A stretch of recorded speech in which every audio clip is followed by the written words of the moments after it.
ஒருத்தர் ரொம்பவும் மகிழ்ச்சியா வந்துகிட்டு இருந்தார். என்ன விஷயம்னு விசாரிச்சேன். நான் தோத்து போயிட்டேன், அதுதான் மனசுக்கு மகிழ்ச்சியா இருக்கு அப்படின்னார். எனக்கு இது ரொம்ப ஆச்சரியமா போச்சு. இந்த உலகத்துல தோத்து போறவங்க யாரும் மகிழ்ச்சியா இருக்கிறது இல்ல. அப்படி இருக்கிறப்ப இவர் இப்படி சொல்றாரே, எங்க தோத்து போனீங்கன்னு கேட்டேன். அதுக்கப்புறம் தான் அவர் விவரமா சொன்னார். என்னோட 5 வயசு குழந்தையோட நான் விளையாடிக்கிட்டு இருந்தேன். அந்த விளையாட்டுல என் குழந்தை ஜெயிச்சு விட்டுது, நான் தோத்து போயிட்டேன் அப்படின்னார் ரொம்ப உற்சாகமா. நான் யோசிச்சு பார்த்தேன். அதாவது நாம சின்ன குழந்தையா இருக்கிறப்போ எந்த விளையாட்டுல கலந்துக்கிட்டாலும் அதுல நாம தான் ஜெயிக்கணும்னு ஒரு வெறி நமக்குள்ள இருக்கும். நம்மளை எதிர்த்து விளையாடுறவர் நல்லவரா கெட்டவரா, பெரியவரா சின்னவரா அப்படிங்கறதெல்லாம் முக்கியம் கிடையாது. அவர் தோத்து போகணும், நாம ஜெயிக்கணும், அதுதான் முக்கியம். எதிரியை சந்தோஷப்படுத்த விளையாடுகிற கலை அப்ப நமக்கு தெரியறதில்ல. வாழ்க்கையில ஒரு பக்குவம் வந்ததுக்கு அப்புறம் வெற்றி பெறணுங்கிற மன அழுத்தம் போயிடுது. போட்டியில ஜெயிக்கணுங்கிறத விட குழந்தைய சந்தோஷப்படுத்தணுங்கிறது முக்கியமா போச்சு. ஜெயிக்கணுங்கிற வெறி ஓடி போட்டுது. ஒரு குழந்தையா இருந்தப்போ நம்ம வளர்ச்சிக்கு உதவிய வெறி பெரியவனானதுக்கு பிறகு நமக்கு எதிரியா மாறுது. அதை சரியான சமயத்துல நாம புரிஞ்சுக்கிட்டோம்னா போதும், நாம பொழைச்சிக்கலாம். ஒவ்வொரு மனுஷனுமே வாழ்க்கையோட அடுத்த கட்ட வளர்ச்சியில அடி எடுத்து வைக்கிற நேரத்துல தன்கிட்ட இருந்து ஏதோ ஒரு குணத்தை அல்லது தன் குணம் இருந்த ஏதோ ஒரு உறவை நாம இழக்கத்தான் வேண்டி இருக்குது. ஒரு கட்டம் வரைக்கும் உதவியா இருந்த குணம் அடுத்த கட்டத்துக்கு தடையா கூட மாறிடலாம். இந்த பரிமாண மாற்றத்துக்கு உள்ளாகிற ஒவ்வொருத்தரும் பிரத்யட்சமா இதை உணர்றாங்க. ஆனா பல பேர் எப்படின்னா, பழச திறந்துட்டு புதிய கொள்கைகளை உருவாக்கிக்கிறதுக்கு இஷ்டம் இல்லாம இருந்துடுறாங்க, அல்லது அப்படி செய்ய முடியாம தவிக்கிறாங்க. இதையெல்லாம் மீறி அந்த பழச திறந்துட்டா அதை இழந்ததால உண்டாகிற மன அழுத்தம் சில காலத்துக்கு வருத்திக்கிட்டு தான் இருக்கும், வேற வழி இல்லை. ஆரோக்கியமான ஒரு முன்னேற்றத்துக்காக அந்த மன அழுத்தத்தை தாங்கிக்கத்தான் வேணும் அப்படிங்கிறாரு அந்த உலக புகழ்பெற்ற மேதை ஒருத்தர், இந்த ஸ்காட் பெக் அப்படிங்கிறவர். பிறந்த நாள் முதல் இதுதான் சரி அப்படின்னு கற்பிக்கப்பட்டு வந்த ஒவ்வொரு தத்துவத்தையும் தங்களுடைய வளர்ச்சிக்கு தகுந்த மாதிரி மாற்றி அர்த்தப்படுத்தி கொள்ள முடியாமல் வாழ்க்கை சூழல்ல அப்படியே அரைப்பட்டு தூளாகிறவர்கள் தான் ரொம்ப தவிக்கிறாங்களாம். இதுதான் அவருடைய கருத்து. பெரும்பாலும் மனிதர்களுடைய நடுத்தர வயசுல, அதாவது 30 தாண்டுகிற சமயத்துல தான் இந்த தவிப்பு உண்டாவுதான். இததான் மேற்கத்திய நாடுகள்ல அடிக்கடி மிட் லைஃப் கிரைசிஸ் அப்படின்னு சொல்றாங்க. அப்பப்போ பழசையெல்லாம் தொலைச்சு விட்டு புதுசு புதுசா பிறக்கிறதுக்கு கத்துக்கணும். ஒவ்வொரு நிமிஷத்தையும் அந்த நிமிஷத்துக்கு ஏற்ற சித்தாந்தம் கொண்டவர்களாக சந்திப்போம் அப்படிங்கிறார் அந்த உளவியல் நிபுணர். இப்படி பழகிக்கிட்டா வாழ்க்கை இன்பமயம், இல்லைன்னா தவிப்பு மயம்தான். பழச தொலைக்க முடியாதவர்கள்ல எத்தனையோ பேர் உண்டு, எத்தனையோ ரகம் உண்டு. அதுல வேடிக்கையான நண்பர்களும் உண்டு. ஒருத்தர் நண்பர் வீட்டுக்கு போனார். அவரு ஏதோ இனிப்பு பலகாரம் கொடுத்து சாப்பிட சொல்லியிருக்கிறாங்க அவங்க வீட்டுல. இவர் சாப்பிட்டு பார்த்துட்டு சொன்னாராம், சார் 6 மாசத்துக்கு முன்னாடி ஒரு தடவை இங்க வந்தேன், அப்போ ஒரு இனிப்பு பலகாரம் கொடுத்தீங்க, அது இதை விட நல்லா இருந்தது சார் அப்படின்னாராம். அப்ப செஞ்ச அதே இனிப்பு பலகாரம் தான் சார் இதுவும் அப்படின்னாராம் அவர். ஒரு பல்கலைக்கழகம், அங்க ஒரு இலக்கிய பேராசிரியர், அவர் பாடம் நடத்திட்டு இருந்தார். ராபர்ட் பிரௌனிங் எழுதிய கவிதைகளை பத்தி சொல்லிட்டு இருக்கிறார். மாணவர்களும் ரொம்ப அக்கறையா அதை கேட்டுக்கிட்டு இருக்கிறாங்க. ஒரு குறிப்பிட்ட கவிதையை பத்தி சொல்லும் பொழுது அந்த பேராசிரியருக்கே ஒரு சந்தேகம். அதாவது அந்த கவிதையின் சரியான அர்த்தம் என்னங்கிறதுல சந்தேகம்.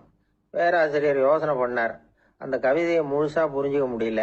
அதனால மாணவர்களை பார்த்து சொன்னார், மாணவர்களே, ஒரு நாள் பொறுத்துங்க, இந்த கவிதையை எழுதின கவிஞர் எங்க வீட்டுக்கு பக்கத்துல தான் இருக்கிறாரு. இன்னைக்கு சாயந்தரம் நான் அவரை நேரிலேயே போய் பாக்குறேன், பார்த்து இதுக்கு என்னங்க அர்த்தம்னு கேட்டுட்டு வந்துடுறேன், அதுக்கப்புறம் உங்ககிட்ட சொல்றேன் அப்படின்னாரா.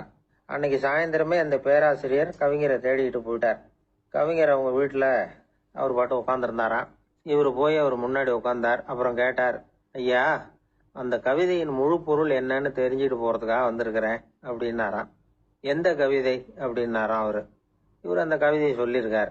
கவிஞர் கொஞ்சம் யோசனை பண்ணிவிட்டு அப்புறம் சொன்னாராம், பேராசிரியரே, நீங்க கொஞ்சம் தாமதமா வந்துட்டீங்கன்னாராம். இவருக்கு ஒன்றும் புரியல. நீங்க என்ன சொல்றீங்க, நான் தாமதமா வந்துட்டேன்னா? நீங்க தான் உயிரோட இருக்கிறீங்களே, அப்படி இருக்கும்பொழுது நான் தாமதமா வந்துட்டேன்னா அது எப்படி அப்படின்னு இவர் குழம்பி இருக்கிறார்.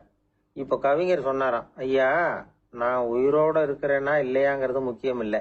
நான் அந்த கவிதை வரிகளை எழுதினப்போ 2 பேருக்கு அதோட அர்த்தம் தெரிஞ்சிருந்தது. இப்போ ஒரே ஒருத்தருக்கு தான் அதோட அர்த்தம் தெரியும் அப்படின்னாராம். பேராசிரியர் யோசனை பண்ணியிருக்கார்.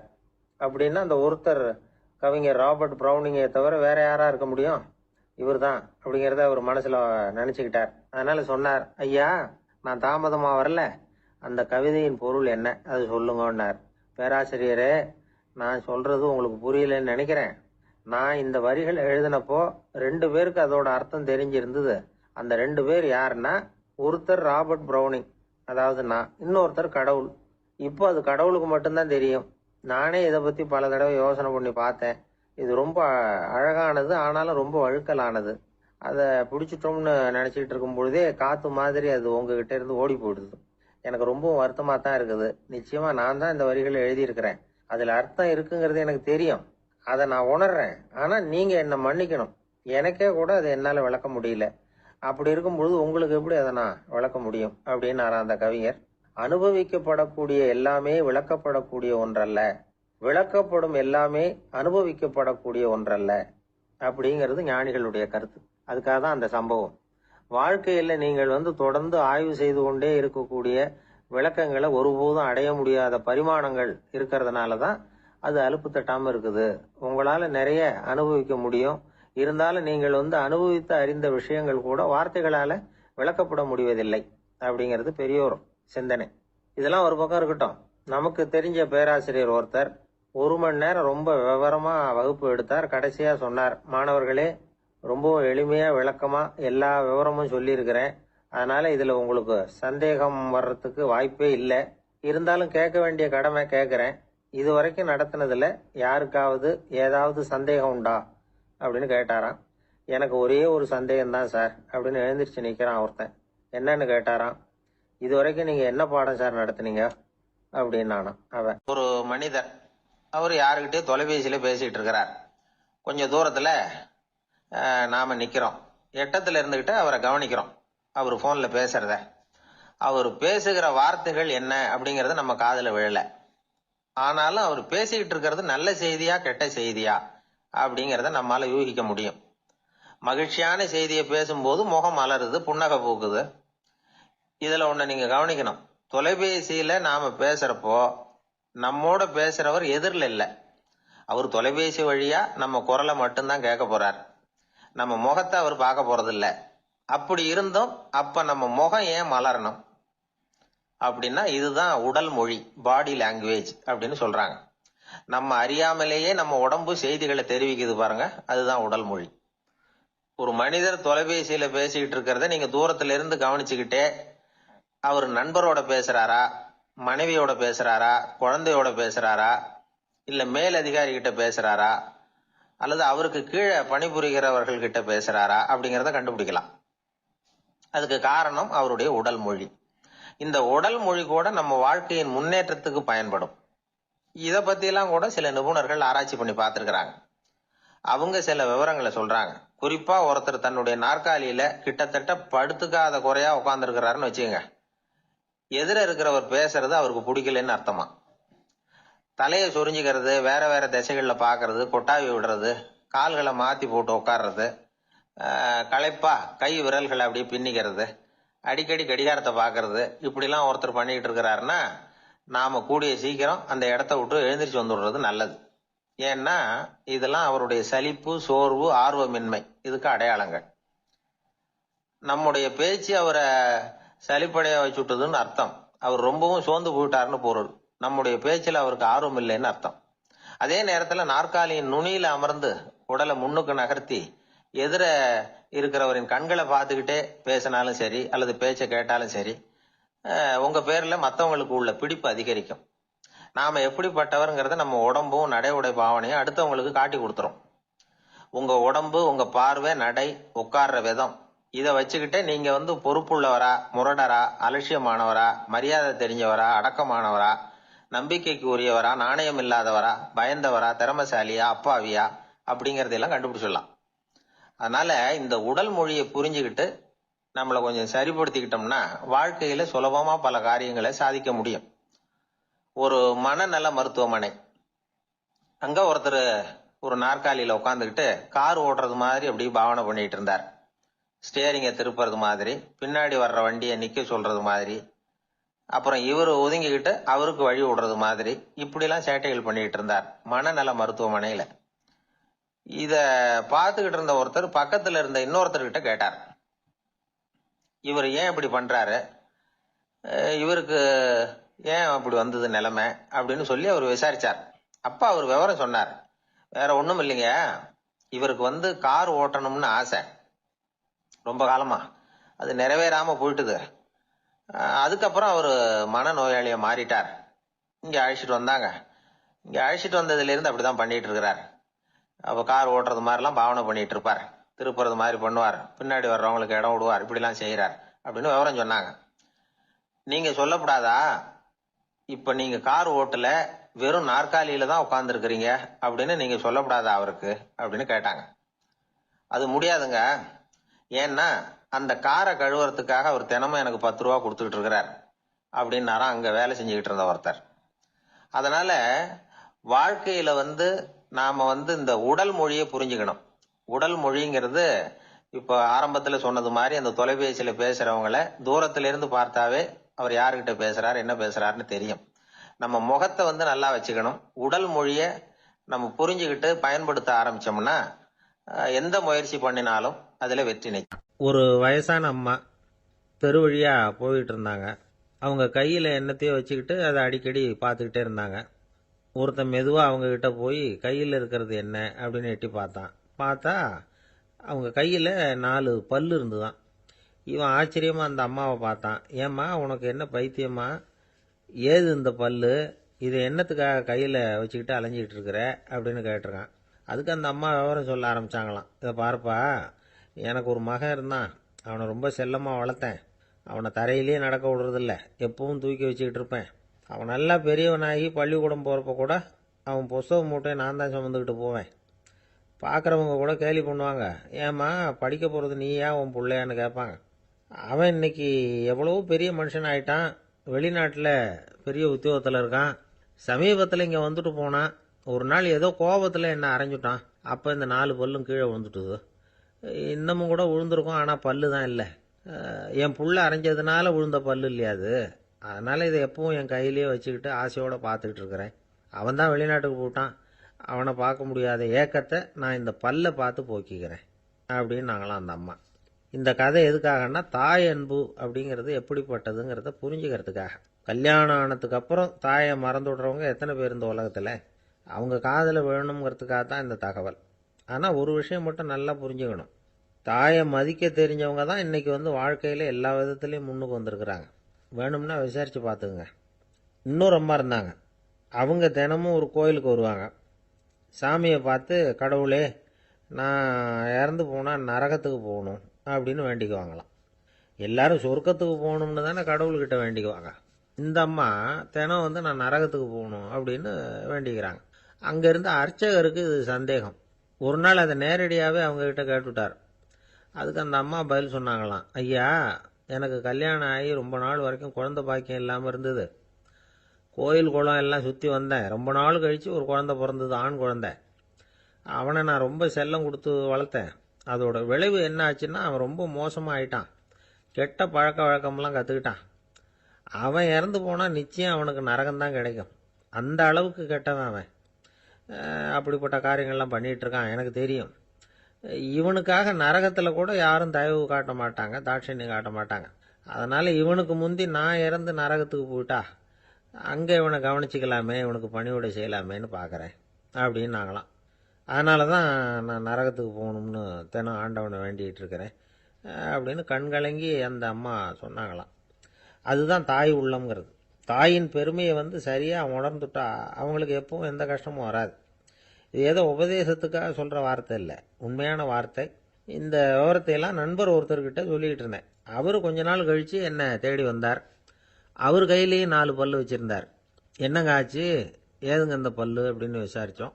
உங்கள் உபதேசத்தை கேட்டுட்டு இந்த உலகத்தில் எல்லாரையும் தாயாக நினைக்க ஆரம்பிச்சிட்டேன். ஒரு அம்மாவை கடத்தரில் பார்த்து தாயேன்னு கூப்பிட்டேன். அவங்க உடனே பலார்னு என்னை அரைஞ்சிட்டாங்க, பல்லு விழுந்துட்டுது. அதை தான் பொறுக்கி எடுத்துக்கிட்டு நேராக உங்களை தேடி வந்துக்கிட்டு இருக்கிறேன்னார். தாயேன்னு தானே கூப்பிட்டீங்க, அதுக்கு ஏன் அரைஞ்சாங்க அப்படின்னு கேட்டோம். நான் தாயேன்னு கூப்பிட்டது அவங்க காதில் நாயேன்னு விழுந்துட்டு தான். அதுதான் இப்படி ஆயிட்டுது அப்படின்னார். என்ன சார் உங்கள் பையன் என்ன செஞ்சுக்கிட்டு இருக்கிறான் இப்போ அப்படின்னு கேட்டார் ஒருத்தர். அடிக்கடி கண்ணாடி முன்னாடி நின்று அழகு பார்த்துக்கிட்டு இருக்கிறான் சார் அப்படின்னாரு அப்பா. இளம் பருவம் இப்படி தான் இருக்கும், அதையெல்லாம் சாதாரணமாக நினச்சிடாதீங்க அப்படின்னாரு அவரு. என்ன சார் சொல்கிறீங்க, கண்ணாடி முன்னாடி நின்றுக்கிட்டு நேரத்தை வீணாக்கிக்கிட்டு இருக்கான், அதை ஒரு பெரிய விஷயமா நான் நினைக்கணுமா அப்படின்னாரு இவர். இளம் பருவத்தில் இளைஞர்களுக்கும் சின்ன பொண்ணுங்களுக்கும் அடிக்கடி கண்ணாடியில் பார்க்கணும்னு தோணும். அது வெறுமனே அழகு பார்க்கறது மட்டும் இல்லை, அவங்க தங்களையே தேடி கண்டுபிடிக்கிற ஒரு முயற்சி அது. இது ஒரு மனோதத்துவ விளைவு. இது வரைக்கும் சின்ன பிள்ளையா இருந்துட்டோம், இனிமேல் நாமளும் மற்றவங்க மாதிரி மனிதர்கள் தான் அப்படிங்கிற உணர்வு அவங்களுக்கு வருது.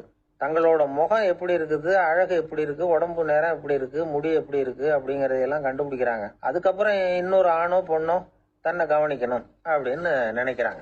இதெல்லாம் மனோதத்துவ உண்மைகள், இதெல்லாம் இயற்கை. இதை பார்த்துட்டு பெத்தவங்க பிள்ளைங்க கெட்டு போட்டாங்க அப்படின்னு நினைக்கக்கூடாது, அவங்கள திட்டிகிட்டே இருக்கக்கூடாது. இன்னைக்கு பல குடும்பங்கள்ல இதுதான் நடந்துகிட்டு இருக்குது. மனுஷ வாழ்க்கையிலேயே இப்படியும் இல்லாத அப்படியும் இல்லாத ஒரு பருவம் இளம் பருவம். 13லேருந்து 19 வயசுக்கு உட்பட்ட ஆண்கள் பெண்கள் இந்த வகையை சேர்ந்தவங்க, டீனேஜ் குரூப். இவங்களை சின்னவங்கன்னு நினைச்சிட முடியாது, பெரியவங்கன்னு நினைச்சிட முடியாது. இவங்க ரொம்ப சென்சிட்டிவ். சமூகம் நினைச்சா இவங்களை நல்லவங்களாவும் ஆக்கலாம், கெட்டவங்களாவும் ஆக்கலாம். கொஞ்சம் அக்கறை எடுத்துக்கிட்டா பெரிய பெரிய மேதைகளையும் விஞ்ஞானிகளையும் உருவாக்கலாம்.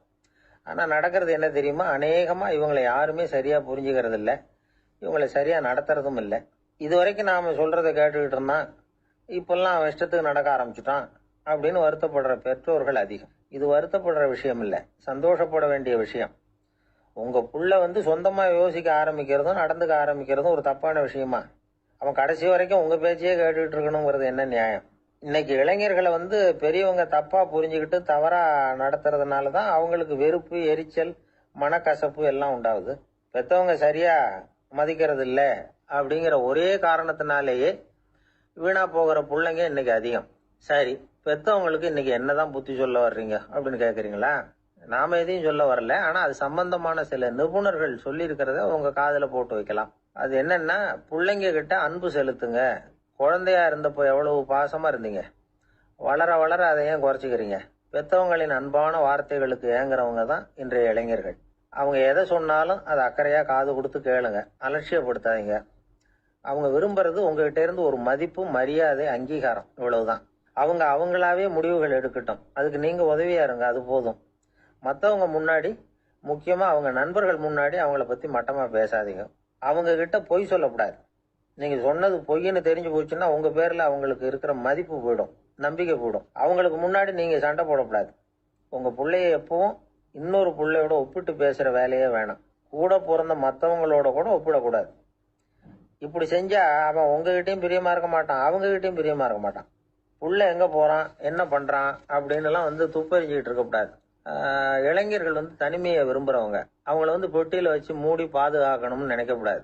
அவங்கள எப்படி பாதுகாக்கிறது அப்படிங்கிறது அவங்களுக்கே தெரியும். உங்க புள்ள எப்படி நடந்துக்கணும்னு நீங்க எதிர்பார்க்குறீங்களோ அது மாதிரி நீங்க நடந்து காட்டுங்க, அது போதும். ஒரு வீட்டுல அப்பாவும் அம்மாவும் பேசிக்கிட்டு இருக்கிறாங்க. என்னங்க, நம்ம பொண்ணு பெரியவளாயிட்டா, அடிக்கடி கண்ணாடி முன்னாடி போய் நின்றுகிட்டு இருக்கிறா, சீக்கிரமா ஒரு பையனை பார்த்து கல்யாணத்தை முடிக்காம இப்படி மசன்னு கல்லு மாதிரி உட்காந்துருக்குறீங்களே அப்படின்னு சத்தம் போட்டாங்க அந்த அம்மா. அவசரப்படாத, பாக்குறதுக்கு கண்ணுக்கு அழகா லட்சணமா புத்திசாலியா ஒரு பையன் கிடைக்க வேணாமா, அதுதான் பார்த்துக்கிட்டு இருக்கிறேன் அப்படின்னாரு அப்பா. இதுக்கு அந்த அம்மா சொல்றாங்க, எங்க அப்பா இப்படி எல்லாம் நினைச்சுக்கிட்டு இருந்திருந்தா எனக்கு கல்யாணமே ஆயிருக்காது தெரியுமா அப்படின்னாங்களாம். ஊருக்கு வெளியில அமைதியான ஒரு இடம், அங்க ஒரு ஆசிரமம், அங்க ஒரு சாமியார். அவர் தினமும் நல்ல போதனைகள்லாம் செய்வார். பல பேர் போய் அங்கேயே சில நாள் தங்கி இருந்து அவர் சொல்ற அறிவுரைகளை எல்லாம் கேட்டுக்கிட்டு வர்றது வழக்கம். ஒரு தடவை அவரை பார்த்துட்டு போறதுக்காக 3 வெளியூர் தம்பதிகள் வந்தாங்களாம். அந்த மடத்திலேயே சாப்பிட்டுக்கிட்டு தங்கி இருந்து அவங்களுடைய போதனைகளை கேட்டுக்கிட்டு போகணுங்கிறது அவங்க நோக்கம். காலையில குளிச்சுட்டு பூஜையில உட்கார்ந்தார் அந்த சுவாமி. இவங்களும் குளிச்சுட்டு அந்த பூஜையை பார்க்கறதுக்காக அவர் முன்னாடி உட்கார்ந்தாங்க. பூஜை ஆரம்பமாச்சு. சம்பிரதாயப்படி அது ரொம்ப நேரம் நடந்துக்கிட்டே இருக்குது. இவங்களுக்கு நல்ல பசி இருந்தாலும் இந்த நேரத்தில் அதை எப்படி வெளியில் காட்டிக்கிறது? பேசாமல் இருந்தாங்க. அந்த சுவாமி பூஜையை முடித்தார். அதுக்கப்புறம் பேச ஆரம்பித்தார். பேச்சு அருமையாக தான் இருந்தது, அமிர்தமாக தான் இருந்தது. இருந்தாலும் இவங்களுக்கு இருக்கிற வயிற்று பசி அது சரியாக கவனிக்க விடலை. அந்த சுவாமியே இதை கவனிச்சதா தெரியல. இவங்களுக்கு மனசுக்குள்ள ஒரு எண்ணம், உள்ள சாப்பாடு தயாராகிட்டு இருக்கும் போல இருக்கு, இந்த பேச்சு முடிஞ்சதும் நம்மளை உள்ள அழைச்சிட்டு போய் சாப்பாடு போடுவாங்கன்னு நினைக்கிறோம் அப்படின்னு இவங்களாம் நினச்சிக்கிட்டாங்க. ஆனால் சுவாமி இதை பற்றி எதுவுமே பேசலை, கண்டுக்கல. ஒரு அம்மாவால் அதுக்கு மேலே சும்மா இருக்க முடியுமா? முடியல. சாப்பாட்டை கவனிக்கலாமா அப்படின்னு சொல்லி மெதுவாக ஆரம்பித்தாங்க. ஓ கவனிக்கலாமே அப்படின்னு உள்ளே அழைச்சிட்டு போனார் சுவாமி. இவங்க ரொம்ப அவசரமாக எழுந்திருச்சு உள்ளே ஓடினாங்க. அங்கே ஒரு மேஜை மேலே ஒரு கிண்ணம் மூடி இருந்தது. ஓ இதுதான் சாப்பாட்டு மேஜை போல இருக்கு, இங்கே சாப்பாடு வந்துடும் அப்படின்னு நினச்சாங்க. உடனே போய் சுற்றி உக்காந்துக்கிட்டாங்க. சுவாமி அந்த கிண்ணத்தை எடுத்து அந்த அம்மா கிட்ட கொடுத்தார். அவங்க அதை வாங்கி மூடியை திறந்து பார்க்குறாங்க. உள்ளே ஒரு சாவி இருக்குது. ஓ சரிதான், இது சமையலறை சாவி போல இருக்கு, அங்கே போய் அதை திறந்து சாப்பாட்டை நாமே எடுத்துக்கிட்டு வந்து இங்கே வச்சுக்கிட்டு சாப்பிடணும் போல இருக்கு அப்படின்னு நினச்சாங்க. சாவி இருக்கு இல்லையா, வாங்க பூட்டு நிறையா காட்டுறேன் அப்படின்னு சுவாமி அவங்கள அழைச்சிட்டு போனார், காட்டினார். இவங்க அந்த அறையை ரொம்ப ஆவலோடு திறந்தாங்க. உள்ளே பார்த்தா அங்கே அரிசி, பருப்பு, விதவிதமான காய்கறி எல்லாம் இருக்குது. சமையலுக்கு வேண்டிய மிளகாய், எண்ணெய், பால், தயிர், நெய் இப்படி எல்லாமே இருக்குது. அடுப்பு, விறகு, நெருப்பு போட்டி அது கூட அங்கே இருக்குது.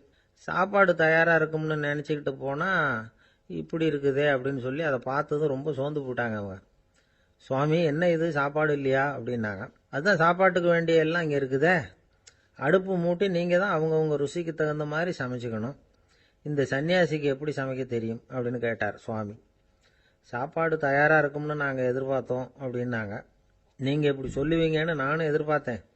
இது வரைக்கும் நான் எவ்வளவோ தத்துவம்லாம் எடுத்து சொன்னேன். எல்லாத்தையும் விட இதுதான் அனுபவபூர்வமான தத்துவம். ஆண்டவன் நமக்கு நல்ல மனசை கொடுத்துருக்குறான், நல்ல வாய்ப்புகளையும் தந்திருக்கிறான், அதையெல்லாம் பயன்படுத்திக்கக்கூடிய மூளையையும் சிந்தனையையும் கொடுத்துருக்குறான். அதனால் அடுப்பை தான் நீங்கள் மூட்டணும், அடுப்பை நீங்கள் தான் மூட்டணும், உங்களுக்கு உகந்ததை நீங்கள் தான் சமைச்சு ருசித்து அனுபவிக்கணும். ஆண்டவனே அதை செஞ்சுக்கிட்டு இருக்க மாட்டான் அப்படின்னாராம் அந்த சுவாமி. நம்முடைய வாழ்க்கையில் பல நல்ல பலன்களை பெறறதுக்கு நாம் தான் முயற்சி பண்ணணும். அதுக்குரிய சூழ்நிலையை தான் ஆண்டவன் கொடுப்பானே தவிர அதை விளக்கறதுக்காக தான் அந்த சுவாமி அப்படி செஞ்சு காட்டியிருக்கிறார். இது ஒரு பெரியவர் இப்படி ஒரு விளக்கம் கொடுத்தார். அதுக்கப்புறம் அந்த 3 தம்பதிகளும் தெளிவடைஞ்சுட்டாங்களாம். நாம் தெளிவடைகிறது எப்போங்கிறது தான் தெரியல அப்படின்னு பல பேர் இதை கேட்டுட்டு சொல்லிட்டு இருக்கிறாங்க. இந்த கதையை நம்முடைய நண்பர் ஒருத்தர்கிட்ட சொன்னேன். அந்த நண்பர் ரொம்ப சந்தோஷப்பட்டார். நீங்கள் சொல்கிறது கரெக்டு சார், ஆனால் நான் அதை விட ஒரு படி மேலே சார். எனக்கெல்லாம் அரிசி, பருப்பு இருக்கிற ரூம் எதுன்னு கையை காட்டிட்டா போதும், உடனே கிண்ணத்துலேருந்து சாவியை எடுத்து கொடுக்கணுங்கிற அவசியம்லாம் இல்லை எனக்கு. அப்புறம் எப்படி ரூமை திறந்துருவீங்க அப்படின்னு கேட்டேன். பூட்டை உடைச்சி திறந்துருவேன், அதுதான் எனக்கு பழக்கம் அப்படிங்கிறார். அவருடைய சீடர்கள் கொஞ்சம் பேர் ஒரு பாதை வழியா நடந்து போயிட்டு இருக்கிறாங்க. வழியில ஒரு ஆறு, அதை கடக்க வேண்டியிருந்தது. ரொம்ப ஆழம் கிடையாது, அதனால எல்லாரும் இறங்கி நடக்க ஆரம்பிச்சாங்க. அப்போ அந்த குரு சொன்னாராம், ஞானம் பெற்றவன் ஆற்றை கடக்கும் போது அவனுடைய கால்கள் ஒருபோதும் நனையாது அப்படின்னாராம். இதை கேட்டது சீடர்களுக்கு ஒன்றும் புரியல. அவங்க எல்லாரும் குழம்பி போயிட்டாங்க. ஞானம் பெற்றவர்கள் காலு தண்ணீர்ல நனையாதுன்னு சொல்றாரே நம்ம குரு, ஆனா இவரு கால் இப்போ தண்ணீர்ல நனையுதே அப்படின்னா இவருக்கு இன்னும் ஞானம் கிடைக்கலன்னு அர்த்தமா? இப்படிலாம் யோசிக்க ஆரம்பிச்சுட்டாங்க. ஒரு சீடன் மெதுவா கேட்டுட்டான், சுவாமி ஞானியின் பாதங்கள் ஒருபோதும் நனையாது அப்படின்னு சொல்றீங்க, ஆனா உங்களுடைய பாதங்கள் நனைஞ்சிருக்குதே அப்படின்னா. முட்டாளே, நனைஞ்சிருக்கிற பாதங்கள் என்னுடையது இல்லைன்னார் குரு. அவரு சொல்றது சரிதான், அதுல ஒன்னும் குழப்பம் இல்லை. அந்த தண்ணீர் அவரை தொட முடியாது. குரு என்ன சொல்றாரு தெரியுமா? எதுவும் என்ன தொட முடியாது, ஏன்னா நான் இல்லை அப்படிங்கிறாரு. நானே இல்லைங்கிறப்போ எதுவும் என்ன தொட முடியாது. இந்த கால் என்னுடையதுங்கிற நினைப்பு இருந்தா தானே தண்ணீர் அதை தொடர்றது எனக்கு தெரியும். நீங்க ஒரு குருவோட தொடர்பு கொள்ளுகிற போது ஒன்னு ஞாபகத்துல வச்சுக்கணும், அவர் யாராகவும் இல்லாத ஒருத்தர், அதாவது நோபடி. நீங்க தொடர்பு கொள்றது ஒரு ஸ்தூல பொருளோட அல்ல, ஒரு தோற்றத்தோட மட்டுமே. இதெல்லாம் பெரியவங்க பேசுற பேச்சு. அந்த அளவுக்கு நான்கிற உணர்வே இல்லாம இந்த உலகத்துல நம்மால வாழ முடியுமா? அது நடைமுறை சாத்தியமா? பற்றில்லாமல் வாழணும்னு பல பேர் அறிவுரை சொல்றாங்க. நம்ம லெவல்ல நாம குறைஞ்சபட்சம் பேராசை இல்லாம வாழ கத்துக்கிட்டா போதும். ஒருத்தன் நிலத்தை உழுதுகிட்டு இருந்தான். ஏறுகால ஏதோ தட்டுப்பட்ட மாதிரி தெரிஞ்சது. என்னன்னு பார்த்தான், அழகான சிலை ஒண்ணு கிடைச்சது. நல்ல விலைக்கு இதை விற்க முடியும். அதை அப்படியே மறைச்சு வச்சிருந்து பொழுது சாய்ஞ்ச உடனே யாருக்கும் தெரியாம வீட்டுக்கு கொண்டுட்டு வந்துட்டான். வீட்டுல இருந்த மனைவி மக்கள்லாம் ஆளாளுக்கு ஒரு கற்பனை செய்ய ஆரம்பிச்சுட்டாங்க. இந்த சிலையை வித்து கிடைக்கிற பணத்துல பெருசா வீடு ஒண்ணு கட்டணும் அப்படிங்கிற நினைப்பு மனைவிக்கு, கழுத்து நிறைய நகை பண்ணி போட்டுக்கணுங்கிற கற்பனை மகளுக்கு, ஒரு நல்ல கார் வாங்கி அதுல உட்காந்து ஊர் சுத்தணுங்கிற ஆசை மகனுக்கு. இப்படி வீட்டுல இருந்த ஒவ்வொருத்தரும் ஒவ்வொரு விதமான கற்பனை சந்தோஷத்துல மிதந்துகிட்டு இருக்கிறாங்க. ஆனா அந்த புதையலை எடுத்துக்கிட்டு வந்தானே, அவன் மட்டும் ரொம்ப சோகமா ஒரு மூலையில உட்காந்துருக்கிறான். என்னாச்சு உங்களுக்கு, ஏன் இப்படி என்னத்தையோ பறி கொடுத்த மாதிரி உட்காந்துருக்குறீங்க அப்படின்னு கேட்டாங்க வீட்டுக்காரம்மா. இதுக்கு அவன் மெதுவா தலையை தூக்கி பதில் சொல்றான். அந்த நாள்ல காணாம போனது 18 சிலைகள் அப்படின்னு என்னுடைய பாட்டனார் சொல்லுவார். இன்னும் 17 சிலைகள் எங்க புதைஞ்சு கிடக்குதோ தெரியலையே அப்படின்னு பெருமூச்சு விட்டான். ஐயா, என்னுடைய நூல் வெளியீட்டு விழாவுக்கு அவசியம் நீங்க வரணும் அப்படின்னு கூப்பிட்டார் ஒருத்தர். எப்போ வரணும்னு கேட்டேன். அடுத்த வாரம்னார். சரி, புத்தகம் தயாராகிட்டுதா அப்படின்னு. நாளைக்கு தான் அச்சிக்க கொடுக்க போறேன்னார். என்னங்க இது, புத்தகம் அச்சிடுறதுக்கு முன்னாடியே அழைப்புதழை வந்து அச்சடிச்சு விட்டீங்களே அப்படின்னு கேட்டேன். அதனால என்னங்க, அந்த காலம் மாதிரியா போடலாம். அச்சுக்கலை வந்து எவ்வளவோ முன்னேறியாச்சுங்க. Linotype, Monotype, phototype, laser, இப்படி என்னென்னமோ வந்தாச்சு. இன்னைக்கு கொடுத்தா நாளைக்கே புத்தகம் தயார் அப்படின்னார். இப்படி இந்த அளவுக்கு முன்னேறி இருக்கிற இந்த அச்சுக்கலை ஆரம்பத்தில் எப்படி இருந்தது தெரியுமா? அந்த காலத்தில் காகிதம்னா என்னன்னே தெரியாது. அப்படி ஒன்று கண்டுபிடிக்கப்படவே இல்லை. அப்போல்லாம் எதையாவது ஒன்று எழுதணும்னா அதுக்கு ஆட்டு தோலை தான் பயன்படுத்தி இருக்கிறாங்க. கண்ணுக்குட்டி தோல் கூட அதுக்கு உபயோகப்பட்டு தான். ஐரோப்பாவில் இருந்த பாதிரியார்கள் தோலில் எழுதப்பட்ட புத்தகத்தை தயாரிக்கிறதுல ரொம்ப கெட்டிக்காரங்களாம். எகிப்து, அப்புறம் மத்திய தரைக்கடல் ஓரத்தில் உள்ள நாடுகள், இங்கெல்லாம் தோல் தான் எழுது பொருளாக பயன்பட்டு வந்திருக்குது. ஆனால் நம்ம நாட்டில் ஓலைச்சுவடிகளை எழுத்துக்கு பயன்படுத்தி இருக்கிறாங்க. எழுதுறதுக்கு தோலை பயன்படுத்தினவங்க பிறகு பேப்பரைஸ் அப்படிங்கிற கோரை புல்லை வந்து அதுக்கு பயன்படுத்தினாங்களாம். இதெல்லாம் அப்படி கொஞ்சம் கொஞ்சமாக கண்டுபிடிச்சிட்டு வந்திருக்கிறாங்க. அந்த புல்லை வந்து கச்சிதமாக நறுக்க வேண்டியது, நல்லா பதப்படுத்த வேண்டியது, அதுக்கப்புறம் அதில் எழுத வேண்டியது, அவ்வளவுதான்.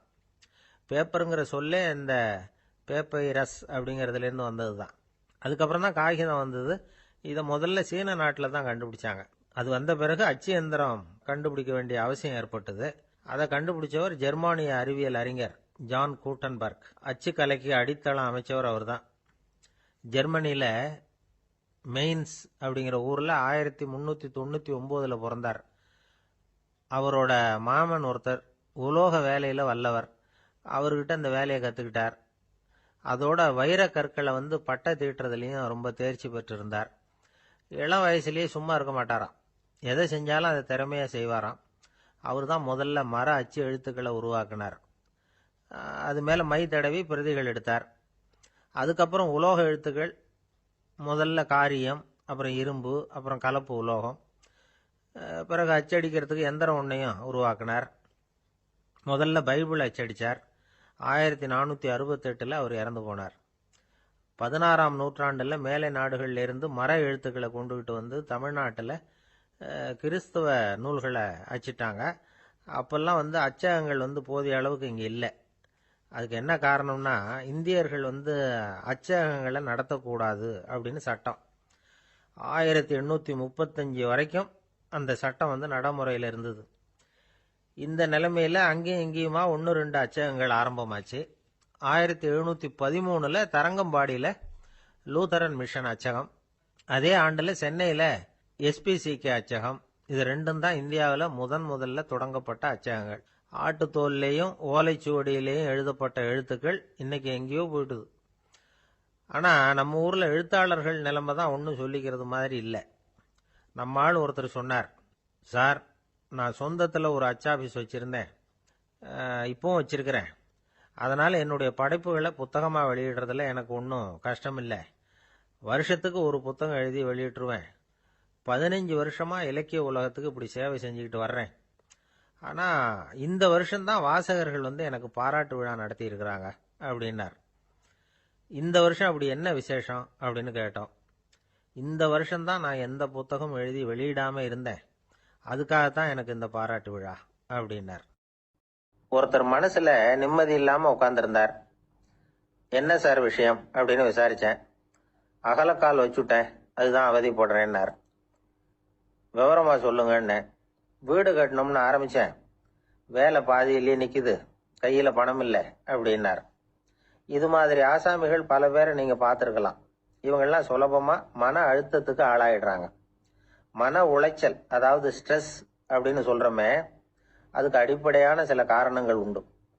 அதாவது மிகையாக திட்டமிடுதல் அப்படிங்கிறதும் ஒரு முக்கியமான காரணம். நடைமுறை சாத்தியம் என்னங்கிறத மனசுல வச்சுக்கிட்டு எந்த திட்டத்தையும் தீட்டணும், அப்பதான் அது சரியா வரும். ரெண்டாவது காரணம் என்ன தெரியுமா? ஒரே நேரத்துல பல்வேறு செயல்களில் ஈடுபடுறது. தொலைபேசியில பேசிக்கிட்டே கையில் இருக்கிற கடிதத்தை படிச்சுக்கிட்டே எதிரில் உட்காந்துக்கிட்டு இருக்கிறவருக்கும் அப்பப்போ பதில் சொல்லிக்கிட்டு மனசுல பல்வேறு சிந்தனைகளை அப்படியே ஓட விட்டுக்கிட்டு இருக்கிறது, இதுவும் மன அழுத்தத்தை உண்டாக்குது. மூணாவது காரணம், எதிலையும் வெற்றி மட்டும் எதிர்பார்க்கிற ஒருதலை பட்சமான ஆர்வம். நாம தொட்டதெல்லாம் வெற்றியாவே முடியணும் அப்படின்னு எதிர்பார்க்கிறவங்க ஏதாவது ஒண்ணுல தோல்வியை கண்டா தோண்டு போயிடுறாங்க. எப்படியும் முடியலாம்ங்கிற எண்ணம் ஏற்கனவே நமக்குள்ள இருந்துட்டுதுன்னா அந்த அவஸ்தை வராது. அதனால அதுவும் நம்ம வளர்த்து கொள்ள வேண்டிய ஒரு குணம். மன உளைச்சல் ஏற்படுறதுக்கு இன்னொரு காரணம், எதையும் வேகமா செஞ்சுடணும் அப்படிங்கிற துடிப்பு. அந்த துடிப்பே மனசை அழுத்த ஆரம்பிச்சிடும். எந்த ஒரு காரியத்திலையும் தாமதமோ இடையூறோ ஏற்பட்டா அதை பொறுத்துக்கிற மனப்போக்கம் வேணும். அது இல்லாதவங்க அழுத்தத்துக்கு ஆளாயிடுறாங்க. சில பேர் வேலைன்னு எந்த நேரம் பார்த்தாலும் வேலையே கதின்னு கிடப்பாங்க. பொழுதுபோக்குக்கோ உடற்பயிற்சிக்கோ குடும்பத்தில் உள்ளவங்க அல்லது நண்பர்கள் கூட கலந்துரையாடவோ கொஞ்சம் கூட நேரம் ஒதுக்க மாட்டாங்க. இந்த சுபாவம் மன அழுத்தத்தை உண்டு பண்ணும்.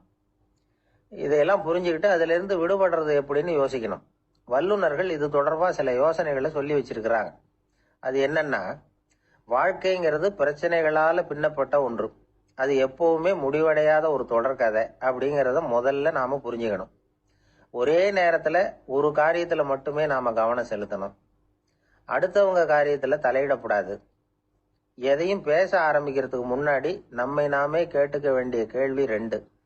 1, நான் சொல்ல போறது ரொம்ப முக்கியமானதா? 2வது, நான் சொல்றத அவங்க கேட்கறதுக்கு ஆசைப்படுறாங்களா? நான் பேசுறதுக்கு அது சரியான நேரம் தானா? இதை யோசிச்சு பார்த்ததுக்கு அப்புறம் எதையும் பேச ஆரம்பிக்கணும். முடிஞ்ச அளவுக்கு வளைந்து போகிற சுபாவத்தை வளர்த்துக்கணும். நம்ம நேரம் விலை மதிப்பு இல்லாதது, அதை வீணாக்கக்கூடாது. சிரிக்க தெரியலனாலும் பரவாயில்ல, முகத்துல கொஞ்சம் புன்முறுவலாவது காட்டணும். இதெல்லாம் ரொம்ப முக்கியம்.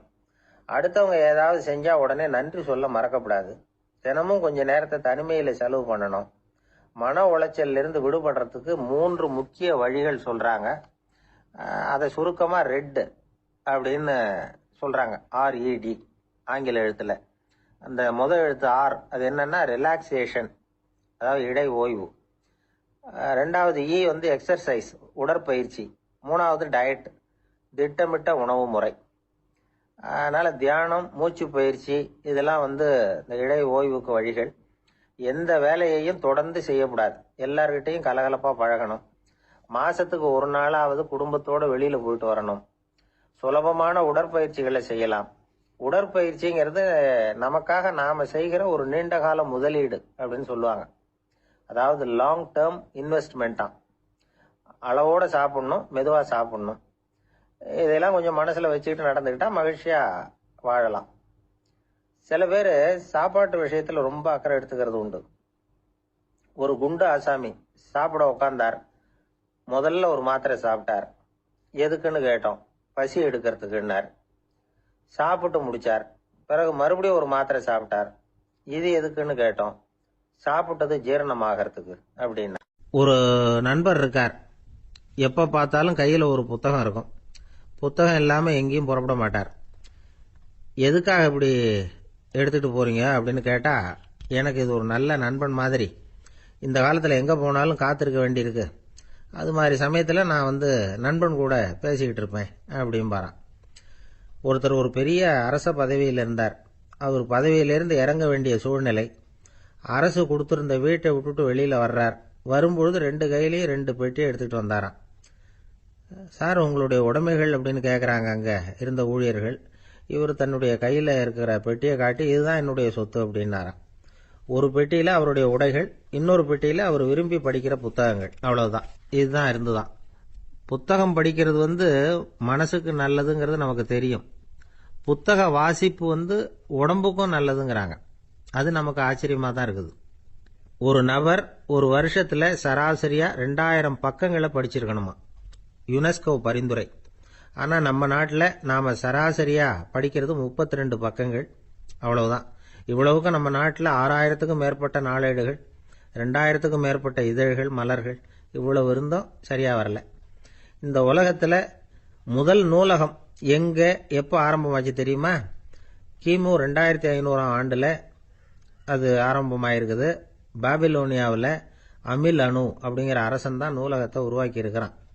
அப்பெல்லாம் தாள் கிடையாது, களிமண் தான். களிமண் பலகைகளில் எழுதி அது தொகுத்து அப்படியே நூலாக்கி அதை நூலகத்தில் வச்சிருப்பாங்களாம். அரசருடைய நூலகத்தில் 1000த்துக்கும் மேற்பட்ட நூல்கள் இருந்ததாக வரலாற்று குறிப்பு இருக்குது. அது மட்டும் இல்லை, அந்த நூலகத்தில் பொருள் வாரியா, அதாவது சப்ஜெக்ட் வாரியா புத்தகங்களை வகைப்படுத்தி வச்சிருந்தாங்களாம். அதில் மிச்சம் இருந்த ஒரு 25 களிமண் பலகை புத்தகங்கள் இன்னைக்கும் பிரிட்டிஷ் அருங்காட்சியகத்தில் இருக்குதான். அச்சு தாள் இதெல்லாம் ஏற்பட்டதுக்கு அப்புறம் அமைக்கப்பட்டது தான் பிரான்சில் இருக்கக்கூடிய பாரிஸ் நூலகம். 1480 பிரெஞ்சு மன்னர் 11ஆம் லூயி இந்த நூலகத்தை அமைச்சாராம். ஆனால் அப்பெல்லாம் அரசர்கள் மட்டும்தான் நூலகத்தை பயன்படுத்த முடியுமா. அதுக்கப்புறம் 17ஆம் நூற்றாண்டில் இந்த முறை மாறி பொதுமக்கள் அங்கே போகலாம், படிக்கலாம் அப்படிங்கிற நிலைமை வந்துதான். போட்லியன் நூலகம் அப்படின்னு அதுக்கு பேர், பாரிஸ் நகரத்தில் இருக்கு. அங்கதான் நூல்களின் பட்டியல் தயாரிப்பு பணி ஆரம்பமாச்சு. கல்வி வளர்ச்சியையும் நூலகத்தையும் இணைச்சவர் நெப்போலியன் போனபார்ட். முன்பணம் செலுத்தி புத்தகத்தை படிக்கிற முறையையும் அவர் தான் கொண்டுட்டு வந்தாராம். மக்கள்கிட்ட வசூலிக்கிற வரியின் ஒரு பகுதியை நூலகத்துக்கு பயன்படுத்தினவரும் அவர் தானா. நெப்போலியன் நூலகத்தில் உலகத்தில் உள்ள எல்லா மொழி நூல்களும் இருக்குதான். அங்கே ஒரு தமிழ் நூலும் இருந்திருக்குது. அது என்னன்னா கம்பராமாயணம். சோவியத் யூனியனுக்கு படையெடுத்து போனப்போ அங்கிருந்து லட்சக்கணக்கான புத்தகங்களை இந்த பனிச்சறுக்கு வாகனங்கள் இருக்குல்ல, அதில் கொண்டுகிட்டு வந்ததாக வரலாறு. அடுத்தபடியாக குறிப்பிட்டு சொல்லத்தக்க நூலகம் எதுன்னா பிரிட்டிஷ் நூலகம். மிக பழைய கையெழுத்து பிரதியெல்லாம் கூட அங்கே இருக்குது.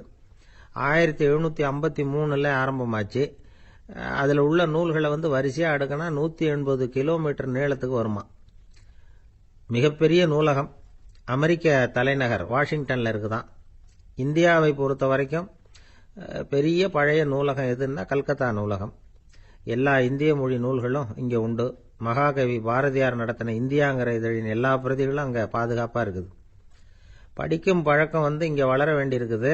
ஒருத்தர்கிட்ட ஒரு புஸ்தகத்தை கொடுத்து விமர்சனம் எழுத சொல்லியிருந்தாங்க. கொஞ்ச நாள் கழிச்சு அவரை போய் பார்த்து, என்னங்க புஸ்தகத்தை படித்து பார்த்தீங்களா அப்படின்னு கேட்டாங்களாம். இதுக்கு அவர் சொல்லியிருக்கிறார், இன்னும் நான் படித்து பார்க்கலிங்க, இப்போ தானே விமர்சனமே எழுதி முடிச்சிருக்கிறேன், இனிமே தான் படிக்கணும் அப்படின்னாராம். இந்த உலகத்தில் எல்லாருக்கும் மகிழ்ச்சி தரக்கூடிய ஒரு பொருள் எது? இது ஒரு முக்கியமான கேள்வி. இந்த கேள்விக்கு பொருத்தமான ஒரு பதிலை உங்களால் சொல்ல முடியுமா? அதாவது கொஞ்சம் யோசிச்சு பார்த்தா பணம்னு சொல்லலாமா? இப்போ கையில் காசு இல்லாதவங்ககிட்ட ஒரு 10 ரூபாயை கொடுத்தா அது அவனுக்கு சந்தோஷத்தை கொடுக்கும். ஏற்கனவே வருமான வரி பிரச்சனையில் சிக்கி இருக்கிறவர்கிட்ட இன்னும் கொஞ்சம் பணம் இந்தாங்கன்னு சொல்லி கொடுத்தோம்னா அது அவருக்கு சங்கடத்தை தான் கொடுக்கும். அதனால அந்த கேள்விக்கு பணம்ங்கிறது பொருத்தமான பதிலாக இருக்க முடியாது. கேள்வி என்னன்னா, இந்த உலகத்துல எல்லாருக்கும் மகிழ்ச்சி தரக்கூடிய ஒரு பொருள் எது? சரி, இனிப்புன்னு சொல்லலாமா? ஏன்னா எல்லாருக்கும் இனிக்க தானே செய்யும். அதுலயும் ஒரு சிக்கல் இருக்கு. சக்கரை வியாதிகாரங்களுக்கு அது என்ன சந்தோஷத்தையா கொடுக்கும்? ஆக எல்லாருக்கும் வேறுபாடு எதுவும் இல்லாம மகிழ்ச்சியை கொடுக்கக்கூடியது வேற ஏதோ ஒன்று இருக்கு. அது என்னன்னு கண்டுபிடிக்கணும். அதுதான் இன்னைக்கு தகவல். அதை கண்டுபிடிக்கணும்னா இந்த கதையை கேட்கணும். அது என்ன கதைன்னா, ஒரு ஊர்ல ஒரு ராஜா இருந்தார். அவருக்கும் இதே சந்தேகம் வந்துட்டுது. அதாவது எல்லாருக்கும் இன்பம் தரக்கூடிய பொருள் எது அப்படின்னு. இதுக்கு பதில் தெரிஞ்சுக்கிறதுக்கு ஆசைப்பட்டார். சரி, அதுக்கு என்ன செய்யலாம்னு யோசனை பண்ணாரு. நாட்டு மக்களுக்கு பகிரங்கமா ஒரு அறிவிப்பு கொடுத்தார். நம்ம நாட்டு மக்கள் இன்பம் தரக்கூடிய பொருள் எதுன்னு நினைக்கிறாங்களோ அதை கொண்டுகிட்டு அரண்மனையில உள்ள கண்காட்சி மண்டபத்துல வைக்கலாம். அப்படி அவங்க வைக்கிற பொருள்கள்ல எது எல்லாருக்கும் இன்பம் தரக்கூடியதா இருக்குமோ அதை வச்சவருக்கு 1000 பொற்காசுகள் பரிசு அப்படின்னு அறிவிப்பு கொடுத்துட்டார். ஜனங்கள் இந்த அறிவிப்பை கேட்டாங்க. அதுக்கப்புறம் சும்மா இருப்பாங்களா? 1000 பொற்காசுன்னா சும்மாவா? அவங்க கையில என்னென்ன கிடைச்சதோ அதையெல்லாம் கொண்டாந்து அரண்மனை காட்சி மண்டபத்துல வச்சுட்டாங்க. அதுக்கப்புறமா ராஜா அங்க வந்தார். ஒவ்வொன்னா பார்த்துக்கிட்டே வந்தார். முதல்ல ஒரு குயில் இருந்தது, இனிமையா பாடக்கூடிய குயில். இந்த குயிலோட இன்னிசை எல்லாருக்கும் இன்பம் தரக்கூடியது தான். இருந்தாலும் காது கேட்காதவங்களுக்கு இந்த இசை எப்படி இன்பம் தர முடியும்? அதனால இது சரியில்லைன்னு விட்டார். அடுத்தபடியா போனாரு. அங்க என்ன வச்சிருக்கிறாங்கன்னு பார்த்தா ஒரு அழகான மயில் அங்க தோகை விரிச்சு ஆடிக்கிட்டு இருக்குது. இந்த மயிலோட ஆட்டம் மனசுக்கு இன்பம் தரக்கூடியது தான். இருந்தாலும் பார்வை இல்லாதவங்க இந்த ஆட்டத்தை பார்த்து ரசிக்க முடியுமா? முடியாது. அதனால இதுவும் சரியில்லை அப்படின்னு சொல்லிவிட்டார். அதுக்கு அடுத்தபடியா போனார். பல வகையான இனிப்பு பண்டங்களை வச்சிருந்தாங்க. பார்த்தார், வயசானவங்களுக்கும் நோயாளிகளுக்கும் இது இன்பம் தராது, துன்பம் தான் கொடுக்கும் அப்படின்னார். இப்படி ஒவ்வொன்றா பார்த்துக்கிட்டே போறார். அழகான மலர்கள், கனிகள், ஓவியங்கள் எதுவுமே பொருத்தமா தெரியல. சகல பேருக்கும் இன்பம் தரக்கூடிய வகையில எதுவும் இல்லை. கடைசியா வந்தாரு. அங்க ஒரு களிமண் பொம்மை இருந்தது. அது என்ன பொம்மை தெரியுமா? பசியால வாடி இருக்கிற ஒருத்தருக்கு ஒரு அம்மா இனிமையா பேசிக்கிட்டு சோறு போடுறது மாதிரி அந்த பொம்மையை செஞ்சிருந்தாங்க. அதுக்கு கீழே அன்பு அப்படின்னு எழுதியிருந்துதான்.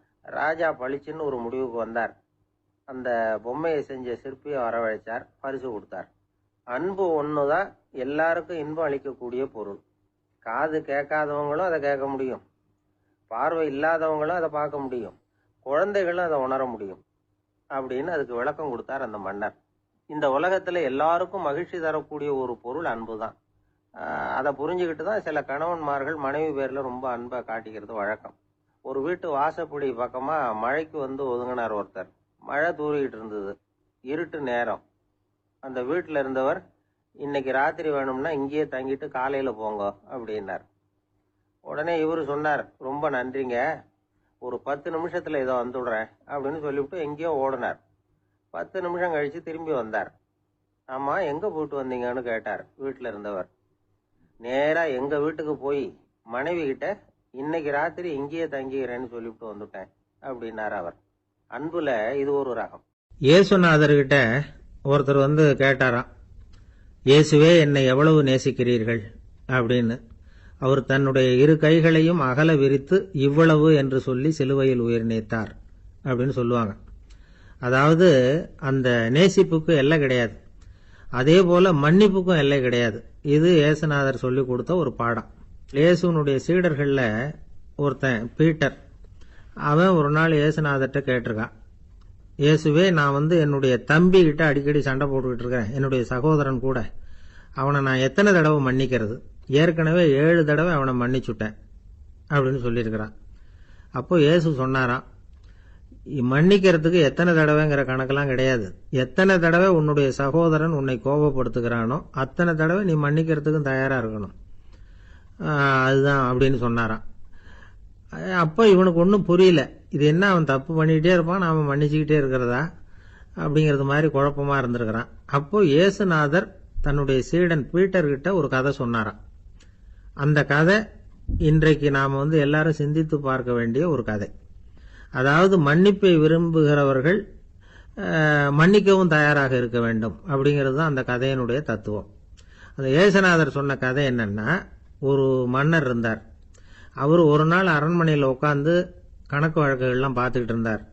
நம்ம அரண்மனையிலிருந்து யார் யார் அரசாங்க கடன் வாங்கியிருக்கிறாங்க, யார் யார் திருப்பி செலுத்தி இருக்கிறாங்க அப்படிங்கிற விவரத்தையெல்லாம் பார்த்துக்கிட்டு இருந்தார். அப்போதான் புரிஞ்சுது, அந்த அரண்மனையில் வேலை செய்கிற ஒருத்தனே அரசாங்க கடன் வாங்கியிருக்கிறான். எவ்வளவு? 10,000 பொற்காசுகள் வாங்கியிருக்கான் கடன். இந்த 10,000 பொற்காசுகளை திருப்பி செலுத்தல அரசாங்கத்துக்கு. இது மன்னர் கவனத்துக்கு வந்தது. உடனே நம்ம அரண்மனையில் இருக்கிறவனே அரசு கடன் வாங்கி திருப்பி செலுத்தாம இருக்கான், அவனை கூப்பிட்டு வாங்கன்னு சொல்லி கூப்பிட்டுட்டு வந்தாங்களாம். விசாரிச்சிருக்கிறாங்க, என்னப்பா நீ எவ்வளவு ஒன்று? ஆமாங்க, 10,000 பொற்காசுகள் வாங்கியிருக்கிறேன், இன்னும் திருப்பி கட்டலைன்னு இருக்கான். உடனே அவர் மன்னர் சொல்லியிருக்கிறார், நம்ம சட்டத்திட்டப்படி நீ உடனே பணத்தை திருப்பி கட்டிடு. அப்படி உன்னால கட்ட முடியலன்னா உன்னுடைய வீடு, வாசல், சொத்து, சுகம் எல்லாத்தையும் வித்து அந்த பணத்தை அரசு கருவூலத்தில் சேர்த்துக்கிறதுக்கு நானே ஏற்பாடு பண்ணிடுறேன் அப்படின்னு அந்த மன்னர் சொன்னாராம். இவன் அப்படியே அதிர்ச்சி ஆயிட்டான், அப்படியே பொத்துன்னு காலில் விழுந்தானா. மன்னா, என்னை மன்னிச்சுங்க, என்னால் முடியல, எனக்கு மன்னிப்பு கொடுங்க அப்படின்னு இருக்கான். உடனே அவர் எழுந்திருச்சு, சரி நீ மன்னிப்பு கேட்டுவிட்ட, அதனால உன்னை மன்னிக்கிறேன், நீ பணம் கட்ட வேண்டாம் அப்படின்னு சொல்லி அந்த மன்னர் அவனை விட்டுட்டாராம். பணத்தையும் தள்ளுபடி கொண்டார், நீ திருப்பி கட்ட வேண்டான்னு. இவனுக்கு ரொம்ப மகிழ்ச்சி, அதனால ரொம்ப உல்லாசமா வந்துகிட்டு இருக்கிறான். தெருவில் வந்துகிட்டு இருக்கிறப்ப இவங்கிட்ட கடன் வாங்கின ஒருத்தன் எதுக்கு வந்துகிட்டு இருக்கான். அவன் இவங்கிட்ட ஒரு 100 பொற்காசுகள் கடன் வாங்கியிருக்கான். அவன் வந்தான், இவன் போய் அவன் சாட்டையா பிடிச்சிக்கிட்டான், நீ எப்படா என் கடனை திருப்பி கொடுக்க போறேன்னு. அவன் இப்ப முடியல, கொஞ்சம் பொறுத்துக்கா, அப்புறம் தாரேன் இருக்கான். அதெல்லாம் முடியாது, நீ கொடுத்துதான் ஆகணும் அப்படின்னு இவன் புடிவமா சொல்றான். இப்ப நிலைமையை பாருங்க, இவன் ஏற்கனவே இவன் 10,000 பொற்காசுகள் அரசாங்கத்துல கடன் வாங்கினா அதுக்கு மன்னிச்சு விட்டுட்டார் இவனை. ஆனா இவன் இன்னொருத்தனை மன்னிக்கிறதுக்கு தயாரா இல்ல. இவங்கிட்ட கடன் வாங்கின இன்னொருத்தன் 10 பொற்காசுகள், அவனை மன்னிக்க தயாரா இல்ல. அவனை கொண்டு போய் நீதிமன்றத்துல கொண்டு போய் நிறுத்தி தண்டனை வாங்கி கொடுத்துட்டான். நீதிபதி என்ன சொன்னாரு, அந்த இவன் வாங்கின பொற்காசுகளை திருப்பி கட்டுற வரைக்கும் ஜெயிலில் இருக்கணுங்கிறது தீர்ப்பு. ஆனா உடனே அரசர் காதுல வந்து விழுந்தது.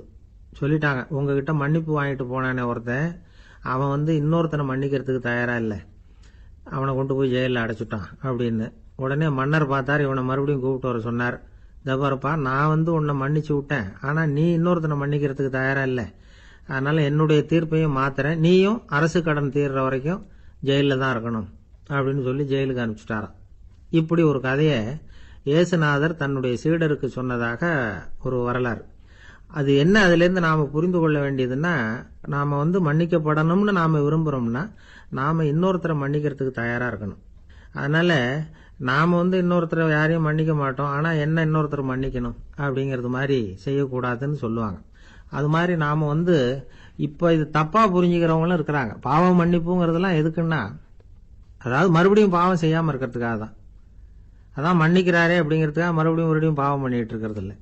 அதான் ஒருத்தர் கேட்டாராம், பாவத்திலிருந்து மன்னிப்பு கிடைக்கணும்னா நீ என்ன செய்யணும் அப்படின்னு கேட்டிருக்காரு. அதுக்கு அவன் சொல்லியிருக்கிறான், நான் முதல்ல பாவம் செய்யணும், அப்பதானே மன்னிப்பு கிடைக்கும் அப்படின்னு நானா.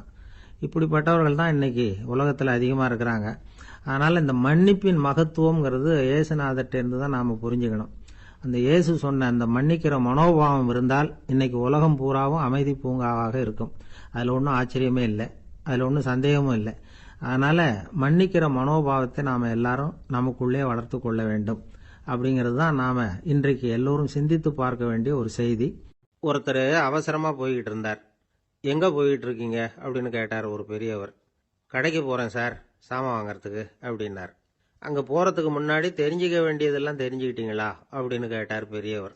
கடைக்கு போய் காசை கொடுத்து ஒரு பொருளை வாங்கிட்டு வரப்போறோம், இதுல தெரிஞ்சுக்க வேண்டியது என்ன இருக்குது அப்படின்னார் அலட்சியமா. இப்ப அந்த பெரியவர் பேச ஆரம்பிச்சார். இந்த உலகத்துல எந்த ஒரு செயல்ல இறங்குறப்பவும் நாம நல்லா ஆலோசனை பண்ண வேண்டிய விஷயம் 5 அப்படின்னார். உதாரணமா, ஒருத்தன் கடைக்கு போய் ஏதோ ஒரு பொருளை வாங்கிட்டு வர போறான்னு வச்சுக்கங்களேன். அப்ப கூட அவன் 5 விஷயங்களை பத்தி தெரிஞ்சுக்க வேண்டியிருக்குது அப்படிங்கிறார் அவர்.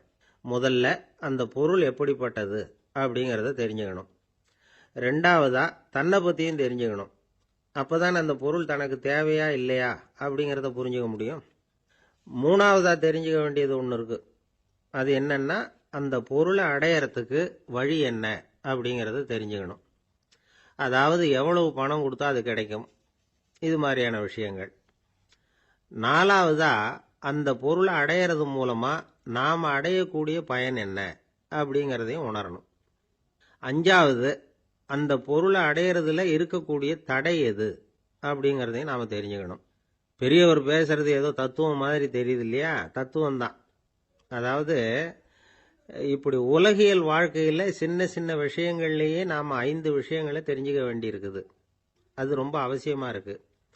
பேரின்ப நிலைன்னு சொல்றாங்கல்ல, அது மாதிரி பெரிய சமாச்சாரங்கள்லயும் இந்த 5 விஷயங்களை நாம தெரிஞ்சுக்க வேண்டியிருக்குது. அதுக்கு பேர் என்னன்னா அர்த்த பஞ்சகம். வைணவ சமயத்துல அர்த்த பஞ்சகம்ங்கிறது ரொம்ப பெரிய விஷயம். கடைக்கு போறது மாதிரி கடவுளை பார்க்க போறப்பவும் நாம 5 விஷயங்களை தெரிஞ்சுக்கணுமா. முதல்ல பரம்பொருள் அப்படிங்கிறது என்ன, அதோட தன்மைகள் என்ன, இதை தெரிஞ்சுக்கணும். இதுக்கு பேர் என்னன்னா பரமாத்ம ஸ்வரூபம் அப்படின்னு பேர்.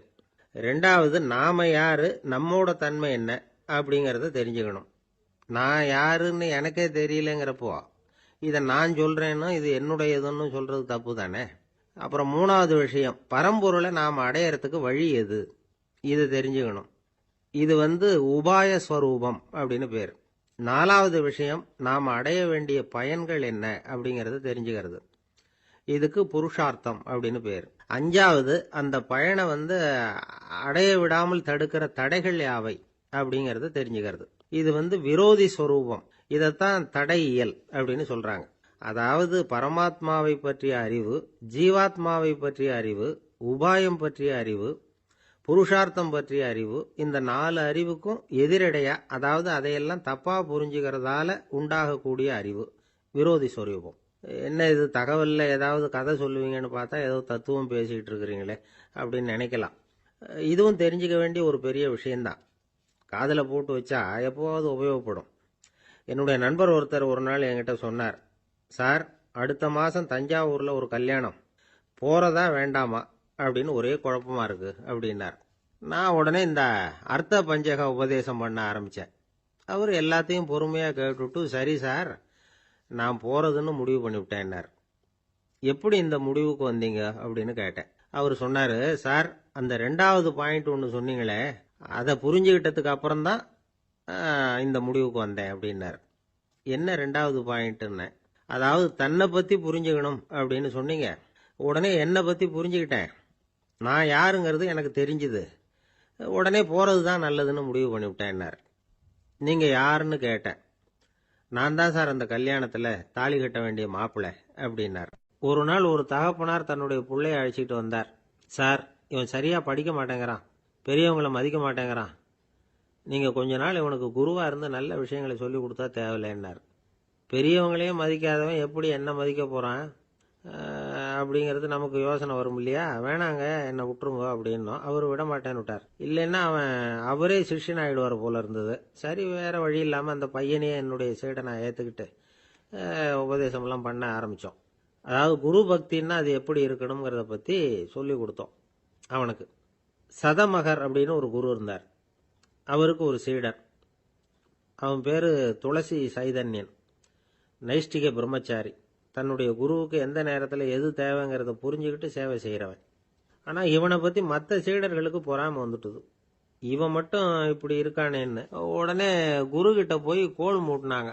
அவன் சரியில்லை, அவன் நடந்துக்கிறது சரியில்லை, அப்படி இப்படின்னு எதையாவது சொல்லி. இருந்தாலும் இதையெல்லாம் அந்த குரு நம்பலை. அவருக்கு தெரியும் யார் யார் எப்படின்னு. துளசி சைதன்யன் பெருமையை மற்ற சீடர்களுக்கு உணர்த்தணும் அப்படின்னு நினைச்சார். அதுக்கு ஒரு வழி பண்ணார். ஒரு நாள் சீடர்களை எல்லாம் கூப்பிட்டுக்கிட்டு ஒரு காட்டு வழியாக போய்கிட்டு இருந்தார். அங்கே ஒரு பெரிய மலை அருவி கொட்டிக்கிட்டு இருந்தது. குரு சீடர்கள் பக்கம் திரும்பினார். இந்த மலையின் மேலே இருந்து அந்த படு பாதாளத்தில் குதிக்கிறதுக்கு உங்களில் யார் தயார் அப்படின்னு கேட்டார். ஒரு சீடனும் ஆய திறக்கலை, ஒதுங்கி நின்றுக்கிட்டாங்க. பின்னாடி மூட்டை முடிச்சோடு வந்துக்கிட்டு இருந்தான் துளசி சைதன்யன். அவனை பார்த்தார். தபாருப்பா, நீ மேலே இருந்து அந்த அருவியில் குதி அப்படின்னார். அப்படியே செய்கிறேன் சுவாமின்னா ஓடி போய் பொத்துன்னு குதிச்சுட்டான். அடுத்த கணமே குருநாதர் தன்னுடைய யோக சக்தியால் பறந்து போய் அவன் கீழே விழுந்துடாமல் தாங்கி பிடிச்சி கொண்டுகிட்டு வந்துட்டார். மற்ற சீடர்களுக்கெல்லாம் ஒரு மாதிரி ஆயிட்டுது. அடுத்தபடியாக என்ன பண்ணலாம்னு யோசிச்சாங்க இவனை மாட்டி விடுறதுக்கு. ஒரு நாள் வெத்தலை அடிக்கிற ஒரு சின்ன உரலையும் உலக்கையையும் எடுத்து ஒளிய வச்சுட்டாங்க. சதமகர் சன்னியாசி இல்லை, அவர் வெத்தலை போடுவார். பல்லு சரியில்லை, அதனால் இடித்து தான் வெத்தலையை போடணும். திடீர்னு வெத்தலை பாக்கு கேட்டார். வழக்கமாக உரலில் இடித்து தர்றது தான் துளசியின் பழக்கம். உரலை தேடினா கிடைக்கல, என்ன பண்ணுறது? குரு கேட்டுவிட்டாரே, குரு சேவை தானே முக்கியம். என்ன பண்ணா, வெத்தலை பாக்க தன்னுடைய வாயில் போட்டு முன்னும் அதை எடுத்து அவர்கிட்ட கொடுத்துட்டான். குரு எதையோ படிச்சுக்கிட்டே அதை வாங்கி வாயில் போட்டுக்கிட்டார். துளசி இன்னைக்கு தாம்பூலம் நல்லா இடிக்கப்பட்டிருக்கு, ருசியாக வேற இருக்கு, அதை இடித்த பாத்திரத்தை என் கண்ணால் பார்க்கணும்னு ஆசையாக இருக்குன்னு விட்டார். அதை மட்டும் அனுப்பி போய் நீ வர வேண்டான்னு வேற சொல்லிவிட்டார். இதை கேட்டதும் துளசி தவிச்சு போயிட்டான்.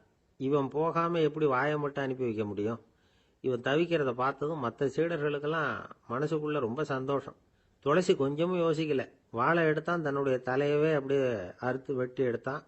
இன்னொரு சீடங்கிட்ட கொடுத்துட்டான், எடுத்துட்டு போன்னு சொல்லி. கொண்டுட்டு போய் குரு முன்னாடி வைக்கிறாங்க. அந்த தலையில வாய் திறந்துருக்கு, வெத்தலை போட்டு முன்னு இருந்தது, தெரிஞ்சு போச்சு, சிவப்பா இருந்தது.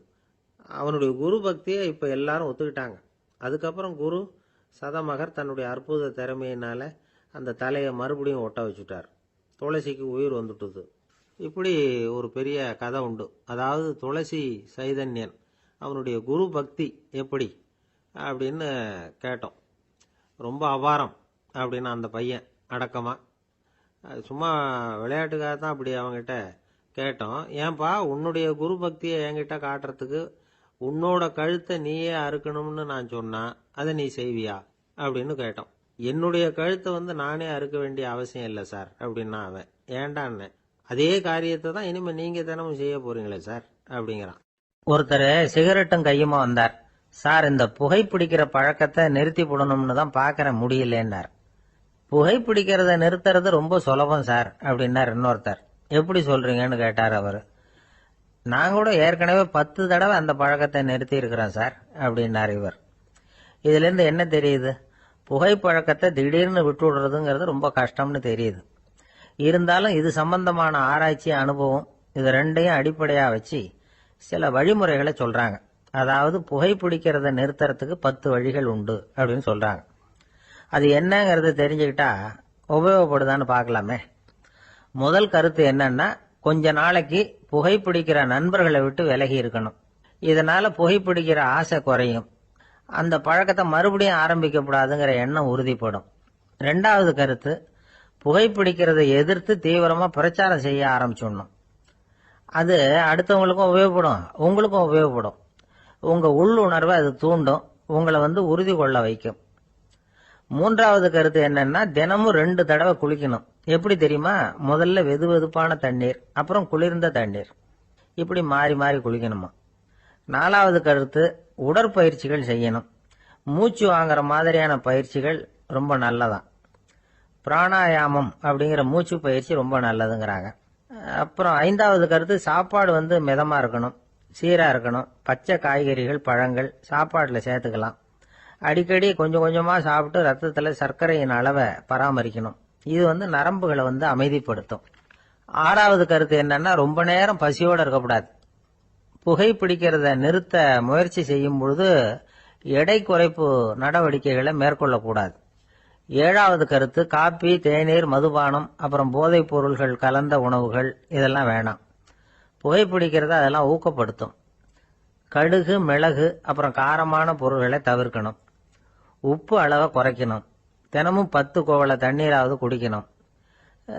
வெறும் தண்ணி புகைப்பிடிக்கிற ஆவலை தணிக்குதான். 8வது கருத்து, கையில சிகரெட்டு, புகையில ஏதாவது இருந்தா உடனே தூக்கி எறிஞ்சிருங்க. அது கையில் இருக்கிற வரைக்கும் புகைப்பிடிக்கிற ஆசை வந்துகிட்டே இருக்கும். 9வது கருத்து என்னன்னா, இறை நம்பிக்கை உள்ளவங்க புகைப்பிடிக்கிற எண்ணம் வர்றப்போவெல்லாம் பிரார்த்தனை செய்ய ஆரம்பிச்சுடலாம். 10வது கருத்து, உங்களுக்கு ரொம்பவும் வேண்டியவங்க யாரோ அவங்க கிட்ட எல்லாம் நீங்க புகைப்பிடிக்கிறத நிறுத்தி விட்டதா சொல்லிவிடுங்க. இந்த 10 வழிகளையும் கடைபிடிக்க ஆரம்பிச்சுட்டா புகைப்பிடிக்கும் பழக்கத்தை நிறுத்தி விடலாம் அப்படின்னு சொல்றாங்க அனுபவப்பட்டவங்க. முயற்சி பண்ணி பார்க்கலாம். ஒரு முக்கியமான இடத்துல நின்றுகிட்டு இருந்தார் ஒருத்தர். அங்க இன்னொருத்தர், ஏன் சார் இந்த இடத்துல சிகரெட் பிடிக்கலாமா அப்படின்னு அனுமதி கேட்டார். இந்த இடத்துல சிகரெட் பிடிக்க கூடாதுங்க அப்படின்னாரு இவர். நீங்க இப்படி சொல்றீங்க, ஆனா இந்த இடத்துல கீழே நிறைய சிகரெட் துண்டுகள் கிடக்குதே, அவங்கெல்லாம் யாரு? அவங்கெல்லாம் உங்க மாதிரி என்கிட்ட அனுமதி கேட்காதவங்க அப்படின்னாராம் இவர். ஒரு நண்பர் ஆனந்தமா சிகரெட் பிடிச்சிக்கிட்டு இருந்தார். இந்த பழக்கத்தை விட்டுடுங்களேன் அப்படின்னு சொல்லி பார்த்தோம். விட்டுடலாம்னு தான் பாக்குறேன், ஆனா முடியலையேன்னார். மனசு வச்சா எல்லாம் முடியும் அப்படின்னும். அவர் கொஞ்ச நேரம் யோசனை பண்ணார். அப்புறம் சொன்னார், சரி சார், இதுதான் நான் பிடிக்கிற கடைசி சிகரெட் அப்படின்னு சொல்லி ரொம்ப அழுத்தமா புகையை உள்ளுக்கு இழுத்தார். அதுக்கப்புறம் அந்த துண்டு சிகரெட்டை வீசி எறிஞ்சுட்டார். ஒருத்தர் இது மாதிரி தீர்மானம் பண்ணி தன்னுடைய கடைசி சிகரெட்டை தூக்கி எறிஞ்சுட்டாருன்னா அது ஒரு பெரிய விஷயம்தான். அதுக்கு பிறகு அவர் உடம்புல படிப்படியா என்னென்ன மாற்றங்கள் நடக்கும் அப்படிங்கறத பத்தி ஒரு விவர பட்டியலே வெளியிட்டு இருக்கிறாங்க. அது என்ன விவரம் தெரியுமா? ஒருத்தர் புகைப்பிடிக்கிற பழக்கத்தை நிறுத்துறாருன்னு வச்சுங்க. அப்படி அவர் நிறுத்தின 20 நிமிடங்களுக்குள்ள உயர் ரத்த அழுத்தம், உடல் வெப்பம், நாடி துடிப்பு இதெல்லாம் சரியான நிலைமைக்கு வந்துருதான். 8 மணி நேரத்துக்குள்ள இந்த ஸ்மோக்கர்ஸ் பிரீத் அப்படிங்கிற தன்மை மறைஞ்சிருதான். ரத்தத்துல உள்ள கார்பன் மோனாக்சைடு அளவு குறையுதான். ஆக்சிஜன் அளவு கூடுதான். சரியான அளவுக்கு வந்துருதான். ஒருத்தர் கடைசி சிகரெட்டை தூக்கி எறிஞ்சுட்டாருன்னா 24 மணி நேரத்துக்குள்ள மாரடைப்பு ஏற்படுறதுக்கான வாய்ப்பு குறைஞ்சுடுதான். 48 மணி நேரத்துக்குள்ள உணர்வு நரம்புகளின் முனைப்பகுதிகள் மறுபடியும் ஒன்னு சேர்ந்துருதான். அதனால நாக்கு சுவை உணர்வு, மூக்கின் முகரும் சக்தி இதெல்லாம் மேம்படுதான்.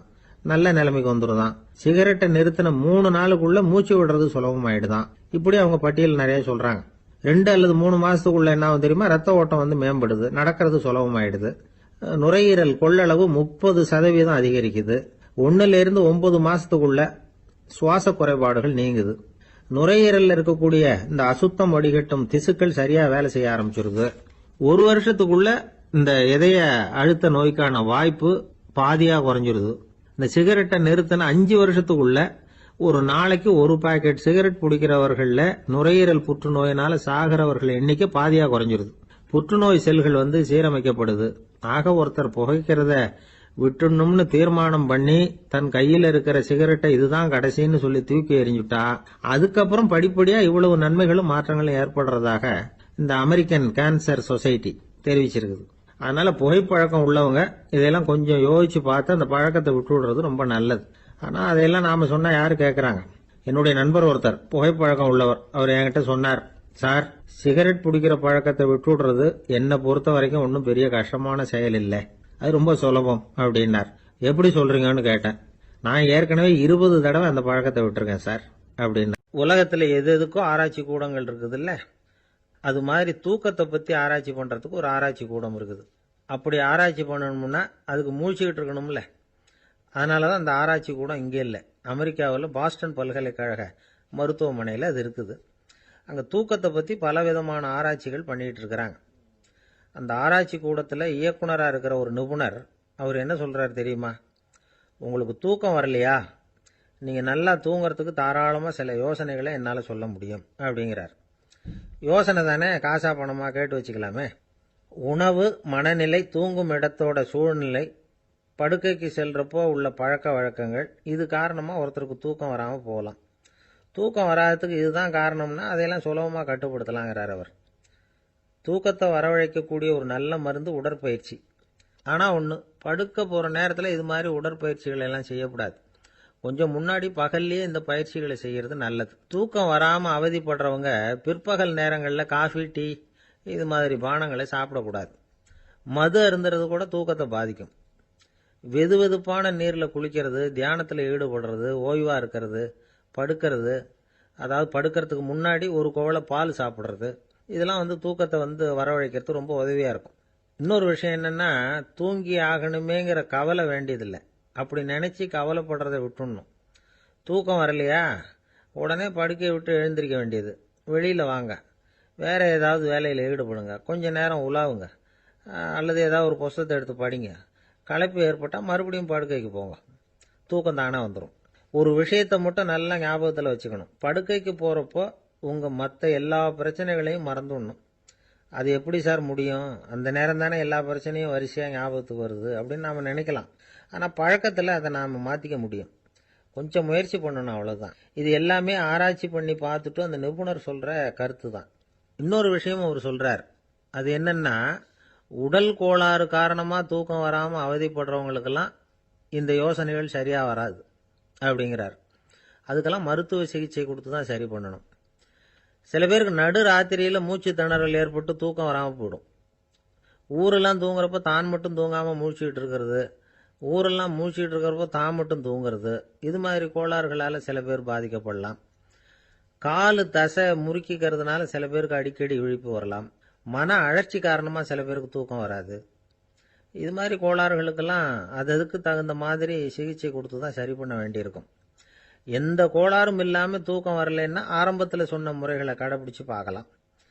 தூக்கம் வந்ததுன்னா யோசனை சொன்ன அந்த நிபுணருக்கு நன்றி சொல்லலாம். ஒருத்தர், ஏன் சார் பஸ்ஸில் தூங்குறது கெட்ட பழக்கமானு கேட்டார்.